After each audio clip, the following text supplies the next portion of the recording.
La révolution est en marche et devrait à nouveau diviser le monde du football. L'assistance vidéo à l'arbitrage, VAR, a été autorisée pour toutes les compétitions, notamment la Coupe du Monde en Russie, 14 juin-15 juillet, a annoncé le board, organe garant des lois du jeu liées à la FIFA, ce samedi, à Zurich. Lire aussi arbitrage vidéo en Ligue 1, arbitre, joueur, entraîneur, qui en pense quoi? Cette aide technologique porte uniquement sur 4 cas: valider ou non un but, attribuer ou non un carton rouge, analyser une action pouvant valoir pénalty et corriger une erreur d'identification d'un joueur sanctionné. La décision a été prise à l'unanimité des membres de cette instance, la FIFA ainsi que les fédérations à l'origine des lois du jeu, Angleterre, Pays de Galles, Écosse et Irlande du Nord, a-t-elle précisé dans un communiqué. Cette réunion historique, dirigé par le président de la FIFA Gianni Infantino, ouvre une nouvelle ère dans le football avec l'assistance vidéo qui aidera à améliorer l'intégrité et la justice dans ce sport, a également écrit le board. C'est une nouvelle importante dans le football.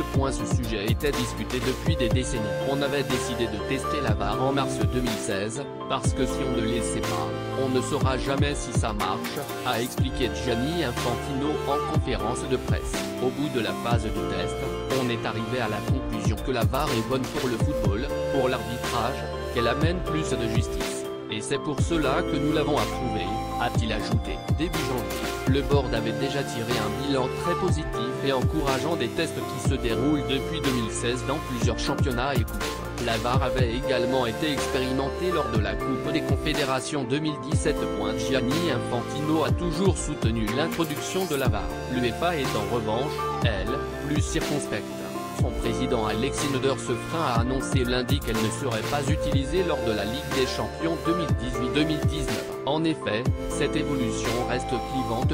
Lors des tests réalisés depuis 2016 dans près d'une vingtaine de fédérations, la VAR a certes permis d'éviter ou de corriger des erreurs, mais d'innombrables couacs se sont tout de même produits, notamment de longs moments de confusion hachant certains matchs. Lire aussi les débuts très laborieux de l'arbitrage vidéo en syncraté. Le corps arbitral international a désormais 3 mois et demi pour huiler la communication entre les assistants vidéo et l'arbitre central en vue du mondial. La VAR est la deuxième incursion technologique dans le foot après l'introduction de la GLT, technologie sur la ligne de but, lors du mondial 2014.